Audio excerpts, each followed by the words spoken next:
Así dice la Biblia en dos textos que tomaré de esta porción de la palabra.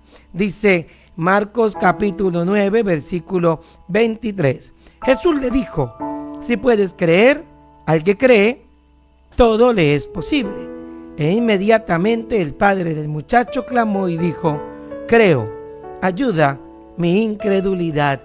Amén. Que el Señor añada bendición a su palabra. ¿Qué es lo que escribe aquí Marcos entre nosotros?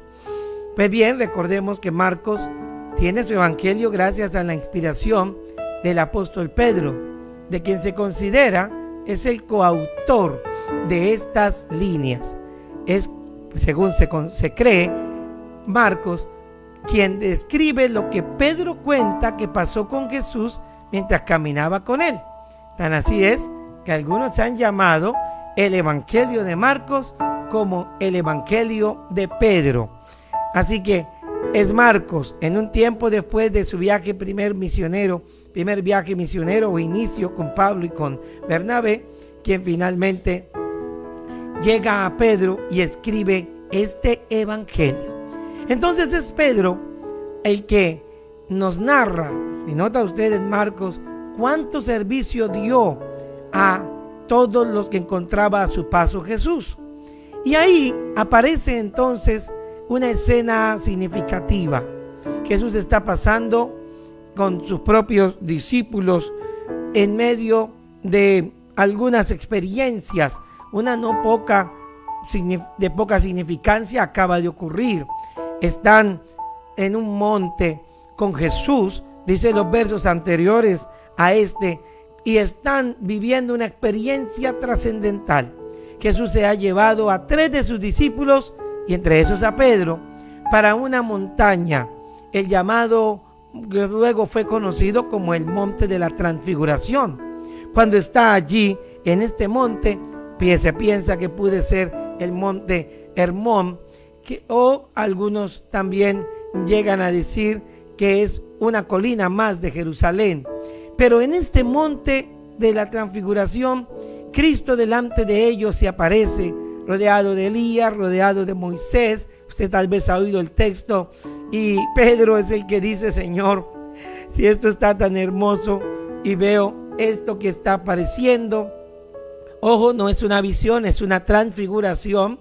Pedro entonces considera que es tan real que dice: hagamos acá 3 enramadas y quedémonos.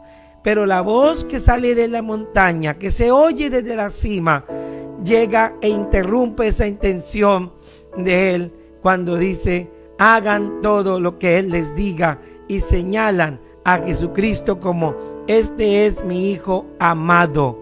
Ese señalamiento estaba diciendo: aunque sea grande Moisés, sea grande Elías, este es mi manifestación gloriosa como hombre, y les está señalando a él: oíd, escuchen lo que él diga. Hermoso, ¿verdad?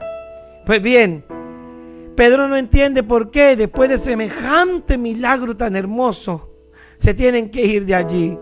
Pero así ocurre, no porque se salgan de la presencia de Dios. Él les está diciendo: el que está entre ustedes, ese tiene mi gloria, ese deben de ser atendido. Pero Dios sí quiere dar una enseñanza a sus discípulos, que las experiencias no son para quedarnos en la presencia sublime de Dios y la experiencia con Él. No, cualquier clase de dones que Dios te otorgue tiene un propósito. Cuando digas: oiga, qué lindo culto, me fui bendecido, es porque esa bendición tiene un fin.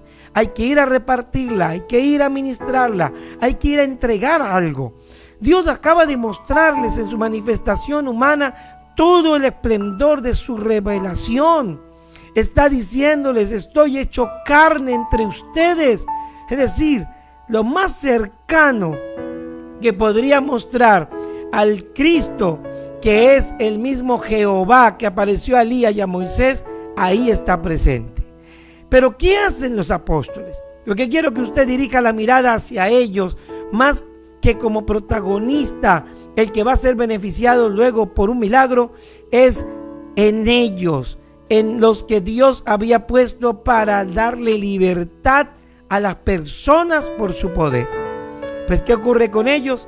Termina la transfiguración y bajan a de la montaña. Les está esperando una experiencia. Jesús hasta deja incluso que ellos vayan adelante y enfrenten la experiencia. Y entonces estos discípulos, ahí va Pedro también, están adelante. Y allá adelantados se encuentra Jesucristo cuando va llegando a donde están ellos, que están discutiendo con algunos escribas y personas que interpretaban la ley. Hay una discusión grande entre ellos. Jesús se va acercando, y por eso este versículo 16, que dice la Biblia de este capítulo 9, que Jesús, acercándose a ellos, le pregunta: ¿qué disputáis con ellos?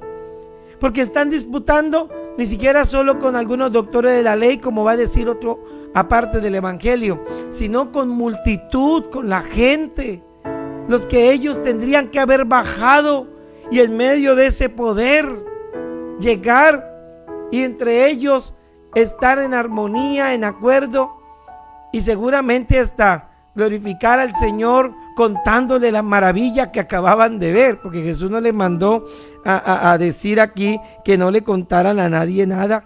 Pues aunque aquí dice: y descendiendo ellos del monte, le mandó que a nadie dijesen lo que había visto, sino cuando el Hijo del Hombre hubiese resucitado de los muertos. Sin embargo, entre ellos debían de haber llevado esta experiencia para alimentar su fe. Pero ¿qué ocurrió? Jesús se acerca y pregunta: ¿cuál es el objeto de la discusión? Tremendo, ¿verdad? Le dice: ¿qué es lo que ocurre entre ustedes? Y en esa discusión emerge un hombre y le dice: maestro, este es el motivo de la discusión. Dice el verso 17: yo traje a ti mi hijo, que tiene un espíritu mudo, el cual donde quiera que le toma le sacude, echa espumarajos y cruje los dientes, y se va secando su cuerpo. Y dije a tus discípulos que yo lo traje a ti, pero tú no llegaste acá, llegaron primero ellos. Entonces dije a tus discípulos que lo echasen fuera, y no pudieron echarlo fuera. Eso fue lo que emergió esta discusión. En esa discusión, permítame deducir por nuestro espíritu humano de cómo pueden actuar los hombres frente a la impotencia.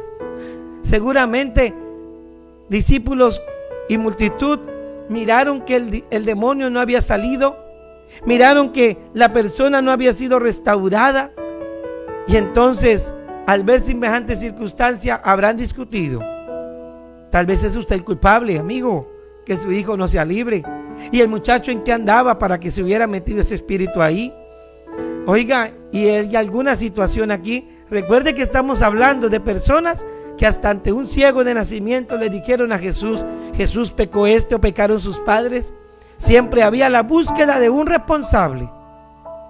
Déjeme incluso pensar, tal vez la discusión también pudo haber sido en que ellos pudieron presentar una excusa. Bueno, nosotros todavía no reprendemos demonios porque Jesucristo no nos ha dado toda la autoridad para eso. No, es que esto no es horario de hacer sanidad ni liberaciones. O seguramente muchas cosas pudieron ellos decir, o para culpar a otros o para librar responsabilidad de ellos. Pero en medio de esa discusión donde hay un chico en el centro, llega Jesús. Oiga, qué hermoso. Jesús parece que no entra en la discusión. Le pregunta: ¿por qué? ¿Hay alguna causa realmente de peso que les esté llevando a discutir? Y voy discerniendo al tiempo. Asimismo, de igual manera, Jesucristo puede hacernos a nosotros caer en cuenta que a veces una discusión, si tú quieres liberar a alguien o ayudarlo a que sea libre, solo distrae. Una discusión distrae y confunde. Una discusión endurece el corazón y hasta hace que nuestra alma sea insensible a la necesidad de los demás. He oído entre nosotros, hermanos muy queridos, aman al Señor y tienen celo por su verdad, pero en ocasiones después de conocer las revelaciones de Dios y de haber visto la gloria de su divinidad, porque esto de conocer la unicidad y la divinidad es la gloria de Dios, se vuelven insensibles.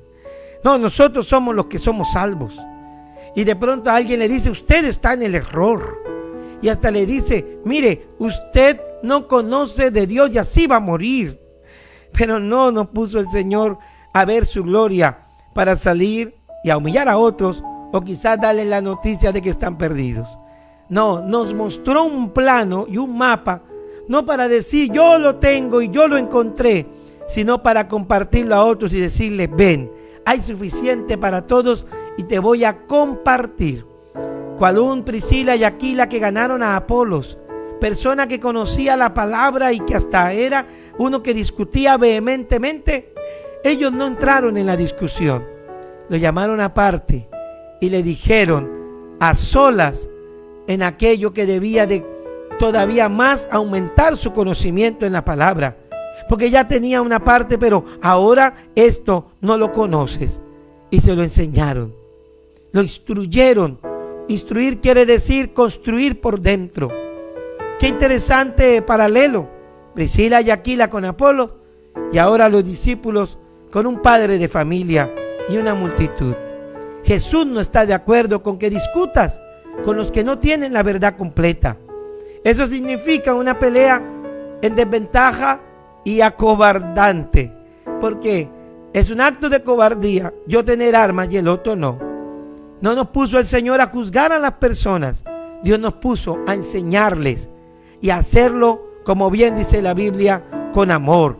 Hasta incluso si hay que volver a enseñar, esa parte de volver a enseñar significa reprender o aprender de nuevo. Si hay que volver a repetirles, dice, si vas a reprender, hazlo con mansedumbre. La verdad no es para jactarnos, es para poder compartirla, y hazlo agradable. La Biblia dice, sazonad la propia palabra con el gusto que solo da el Señor. Y eso lo dijo hasta el profeta, gustad y ved que Jehová es bueno. Si las personas con las que tú les compartes la palabra y hablas del Señor no se sienten gustosas, no están disfrutando esta verdad, algo falta de nosotros. Por eso no encargó la palabra a ángeles, que pudo haberlo hecho, sino que pensó en que fuéramos los humanos que predicáramos, porque podríamos sentir las mismas necesidades, experiencias, sensaciones y consideraciones que los otros. Bien, esa discusión no llevaba a nada, y que Dios nos enseñe esta lección. Yo no puedo liberar a nadie a la fuerza, lo hará el Señor y lo hará con unción. Qué hermoso eso. Había una forma como los hebreos desataban los yugos cuando quedaban tan amarrados al cuello de aquel buey o de aquella bestia, y le encontraba que ya lo lastimaba, pero el sol había secado esa soga y era difícil cortarla. Y entonces lo que hacían los labradores de la tierra cuidando su animalito era que le echaban aceite, y el aceite iba ablandando el yugo que estaba afectando al animal, y finalmente el aceite lo pudría, y al pudrirlo y hacer que esa soga o ese yugo se quebrantara, el animal era liberado. La unción pudrirá los yugos. Qué bueno poder, ungidos, ayudar a alguien a liberar. Es la unción que el Espíritu da. Y no olvide que el fruto del Espíritu es ante todo amor, gozo y paz. Jesús no era amigo de las discusiones. Jesús llegó hasta donde ellos, y como el hombre le explica lo que está ocurriendo, Jesús tiene una reacción. Óigalo. Dice el verso 19, al oír que el hombre dijo, traje a mi hijo para que echaran fuera este espíritu, pero ellos no pudieron. Y la respuesta del Señor fue, oh generación incrédula, ¿hasta cuándo he de estar con vosotros? ¿Hasta cuándo os he de soportar? Traédmelo. Quiero detenerme unos momentos ahí. Algunos piensan que lo que Jesús está haciendo aquí es explotando en la ira. Jesús está tan enojado que mire cómo los regañó y hasta los insultó. Eso sería no conocer lo que él dijo como maestro. Y como maestro lo están buscando. Y en la única lección que él dijo, aprendan de mí, esa frase la expresó para señalar que soy manso y humilde de corazón. Cuando Jesús enseñaba con nobleza. Así que permítame llevarlo al espíritu de la letra de lo que Jesús dice aquí. Oh generación incrédula. Les está diciendo a estas personas, y no a sus discípulos solo, y no solo a la multitud, a todos juntos. Oh generación incrédula. Generación está hablando de esas personas. Está hablando de ellos. No está hablando ni de los demonios. No está hablando ni siquiera, diríamos, de algún tipo de espíritu. Tampoco está hablando del hombre ni de la multitud. A todos habla. Oh generación incrédula. Pero luego dice, ¿hasta cuándo he de estar con vosotros? ¿Hasta cuándo os he de soportar? Me gusta una versión donde dice, ¿hasta cuándo os he de apoyar? Se toma la frase que en el término griego que intenta decir soporte como apoyo. ¿Hasta cuándo tengo que estar estando al lado de ustedes? Cuando ustedes tienen la fe suficiente para hacer las obras. Cuando ustedes tienen ya entre ustedes conocimiento, convicción. Oiga, muy similar a lo que le dijo al mismo Pedro. Recuerde que le inspiró este evangelio. Cuando hundiéndose en la mar le dijo, hombre de poca fe, ¿por qué dudaste? Ustedes tenían todos los elementos para que esto pasara, pero ¿por qué dudaron? Aquí les está diciendo, son una generación. Ustedes están todavía sin creer. Y tengo que estar ahí al lado de ustedes cuando no es necesario. Y oiga, les dice, tráiganme al muchacho. Y se lo trajeron. Y cuando el espíritu vio a Jesús, ni siquiera tuvo que él decirle nada, apenas lo vio, sacudió con violencia al muchacho. Lo tiró a tierra. Y allí el muchacho se revolcaba echando espumarajos. Entonces Jesús le preguntó al padre, ¿cuánto tiempo hace que sucede esto? Recuerde, él está indignado de que esto pudo haberse resuelto antes. ¿Hace cuánto tiempo que ocurre? Y él dice, desde niño. Y muchas veces le dice el padre, es que muchas veces le echa en el fuego y en el agua para matarle. Pero si tú puedes hacer algo, ten misericordia y ayúdanos. La expresión del Padre es, ¿puedes hacer algo? Bueno, Él es mudo. Y también el Espíritu lo toma, lo sacude y dice que también le hace echar espumarajos y le hace crujir los dientes y le echa fuego y al agua, o para quemarlo o para ahogarlo. Jesús, ¿algo puede hacer usted? ¿Puede hacer quizás que hable para por lo menos venir y ayudarlo a tiempo? ¿Algo puede hacer que ya el Espíritu no lo sacuda tanto? ¿Algo puede hacer que no eche pumarajos? De esa lista, ¿puede resolver alguna de esas usted? ¿Algo puedes? ¿Algo puedes? Se parece al ruego de algunos de nosotros. Oiga, Señor, si usted hace que me aprueben ese préstamo, entonces yo voy a poder entonces trabajar y voy a poder responder con esto.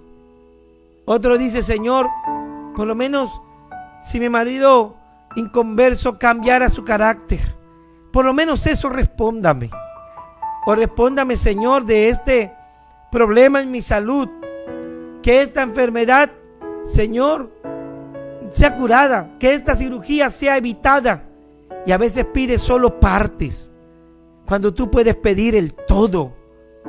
Él está diciendo, si puedes hacer algo.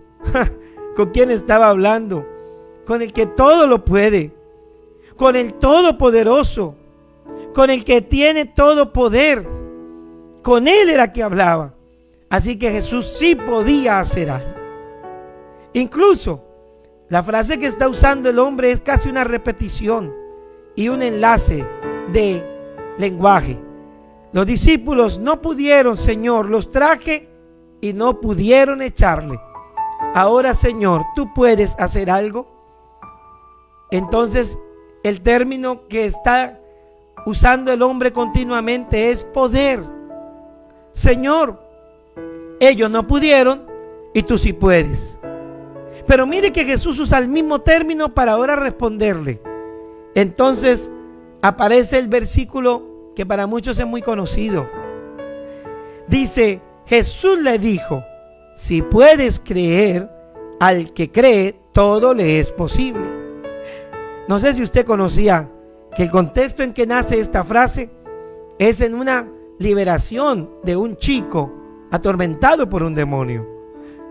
Ni siquiera tiene que ver con una economía, porque algunos dicen, no, para el que cree todo es posible, yo creo que ese dinero va a llegar, que Dios me va a prosperar, y lo están usando para lo que ni siquiera fue la intención de Cristo.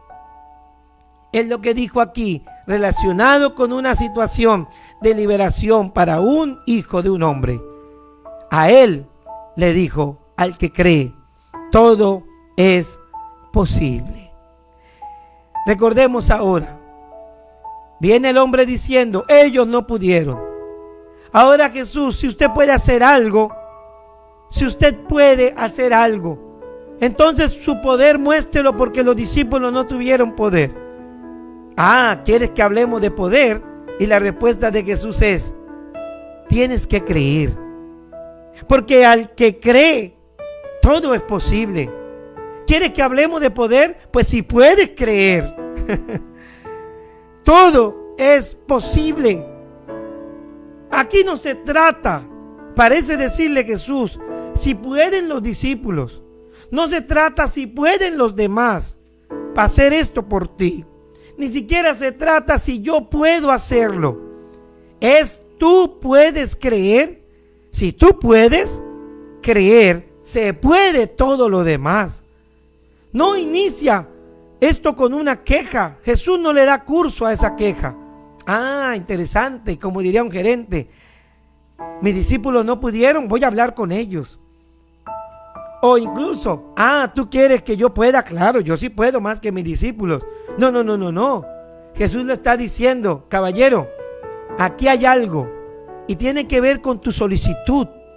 No tiene que ver con que si yo puedo o los discípulos pueden. Aquí hay poder, pero eres tú el que no está creyendo. Si usted puede colocar como este requisito en su solicitud diciendo creo, si usted puede creer, es la fe tuya, no es la fe de los demás. Tú estás esperando que todos hagan lo demás por ti, pero tú no estás actuando. Y esto es muy usual entre nosotros. Por favor, oren por mi hijo. Por favor, oren por mi esposo. Por favor, oren por mi hogar, por mi esposa. Por favor, oren por mí. Y tengo que decirte, como diría una madre, ¿y tú estás orando? Todos los demás están creyendo que puede haber una obra en tu esposo, que puede haber una obra en tu situación difícil que vives, en tu salud misma, pero tú estás creyendo que en ti puede ocurrir. El asunto nace de ti. Dios ha hecho todo lo suficiente para que creas. Ha mostrado su gloria en un monte. Te has dejado que tú la veas. Ha sostenido tu vida. Este hombre, cuando Jesús pregunta desde cuándo ocurre, en realidad no solo pregunta por el niño, le está diciendo a él, desde cuándo tú oyes esta palabra, desde cuándo estás viviendo una experiencia. Hermoso es saber incluso que siempre que Jesús muestra a un niño, está mostrando a alguien cuyo padre está enseñándole la escritura. Así que tú estás enseñándole a este niño. Desde ese tiempo tú tienes mi palabra y no la has creído. Si puedes creer, al que cree todo es posible. No es si pueden los discípulos, hermano, hermana, no es si pueden los pastores, no es que hace la iglesia por mí, no es si puede mi familia ayudarme, es tú estás creyendo que Dios puede hacerlo. Si puedes creer, al que cree todo es posible. Por eso la oración de muchos que se oye en la Biblia, conforme lo hacían los apóstoles luego, y hoy todavía lo hacen los pastores, quienes oramos por otros: Señor, haz conforme a su fe. Y Jesús así dijo: hágase conforme a como tú crees. Deja de juzgar a Dios. Oiga, es que nosotros le pedimos a Dios por esta petición. Le estuvimos rogando que nos respondiera este milagro. Y no, ¿qué pasa, Señor, que usted no lo puede hacer? ¿Qué pasa, Señor, que usted no lo hace? ¿Qué pasa, Señor, no que tiene poder? Y el Señor dice: no, ¿qué te pasa a ti? Porque si no puedes creer, no va a pasar. ¿No te he dicho que si crees verás la gloria de Dios? Le dijeron a Marta y María. Y entonces cuando creyeron, Lázaro resucitó. Este hombre entendió la palabra. Ojalá tú la entiendas esta mañana. Y cuando Jesús le dice: tienes que entender que el requisito es tuyo. Si puedes creer, al que cree todo es posible. Y ni siquiera le dice: algo es posible. Tú me estás pidiendo algo, si puedes hacer algo. No, yo no quiero hacer algo. Y tú quieres que en vez de hacer algo yo haga todo, ¿verdad? Pues al que cree todo es posible. Tu falta de fe, el no creer suficiente, es lo que te ha llevado a estar todavía con un niño o con un hijo atormentado. Y entonces el hombre responde, verso 23, Jesús le dijo: si puedes creer, al que cree todo es posible. E inmediatamente el padre del muchacho clamó. Me imagino un grito: ¡oh, Señor! Era eso, es eso. Entonces él dijo: creo, y ayuda a mi incredulidad. Entiendo que no te falta poder a ti. Entiendo que me falta fe a mí. Me falta confiar más en usted. Me falta dejarme caer a sus brazos. Me falta descansar en usted, Señor. Soy yo el que con mis prejuicios, que incluso saco evidencia cuando reclamo que los demás no me están ayudando. Señor, el que ha detenido tu obra. Y entonces dice: creo, ayuda a mi incredulidad. Y entonces, rodeado de esa multitud, Jesús reprende al espíritu inmundo y le dice: sale, espíritu mudo y sordo, te mando, sal de él y no entre más en él. Y el espíritu, clamando y sacudiéndolo con violencia, salió. Y el niño, ahora muchacho, quedó como muerto, de modo que muchos decían: está muerto. Pero Jesús, tomándole de la mano, porque para el que cree todo es posible, no solo lo libera, también las secuelas las sana Jesús. Las secuelas de la virosis que está hoy azotando al mundo, lo sana Jesús. Él todo lo puede hacer completo. Y como éste creyó, no solo su hijo fue liberado, no se lo dejó muerto, sino que también lo levanta y lo pone ahora al lado de su padre. Esto es hermoso. Y yo quiero finalmente decirte que el Señor haga conforme tu fe. Pero permítame, como si fuera una pie de página, como una postdata o nota con letra pequeñita, decirte: a ti, mi predicador, a ti, el que ora por los enfermos, el que poniendo las manos sobre ellos son sanos. No estoy hablando solo a pastores. La Biblia dice: estas señales seguirán a los que creen. Y luego dice: las manos podrán sobre los enfermos y sanarán. Echarán fuera demonios. ¿Sí? Desde echarán fuera demonios hasta las manos podrán sobre los enfermos y sanarán. Eso no es específicamente para pastores, es para los que creen. usted también, líder, debe creer. Usted también. Por eso mire lo que dice aquí. Cuando él entró en la casa, sus discípulos le preguntaron aparte: Señor, ¿qué pasó con nosotros? Debimos haberle hasta dicho: oye, tú también crees. Pero no vimos que esa era la necesidad. Señor, ¿qué pasó con nosotros? Porque incluso reprendimos al espíritu y no se fue. Oiga, Señor, ¿qué pasó con nosotros? Y la palabra de Jesús fue esta: ¿por qué no pudimos nosotros echarle fuera? Le preguntaron aparte. Y le dijo: este género con nada puede salir, sino con oración y ayuno. Este texto se ha prestado a muchas interpretaciones, pero quiero que usted escuche esto. Los espíritus no se dividen por géneros. Jamás hizo Jesús eso. No te confundas con que puedan tener algunos grados de jerarquía, pero hasta ni siquiera un género masculino ni femenino hay entre ellos, porque los espíritus son ángeles caídos, y entre los ángeles ni se casan ni se dan en casamiento, porque son asexuados. Tampoco se trata de una clase de demonio ni de espíritu. ¿Recuerda usted lo que dijo Jesús en la reprensión acerca de la incredulidad? Él dijo: generación incrédula. A esa generación es que Él está hablándoles. A ustedes, la generación incrédula. ¿Cómo dejan de ser una generación incrédula? ¿Cómo dejar de ser en esto víctimas de este género? De su incredulidad les está hablando. Ustedes, esta incredulidad que poseen, que tienen fe para haberse bautizado, tenemos fe para incluso llegar y creer que Jesucristo perdona los pecados, tenemos fe para entender la Biblia y creer en la revelación de su nombre. O sea, usamos la fe para muchas cosas, pero para una enfermedad no la usamos. Para una situación económica no la usamos. El Señor te dice también a la vez: a veces usas la fe solo para lo económico y lo material, y no para venir y bautizarte, y no para venir y ser salvo. No.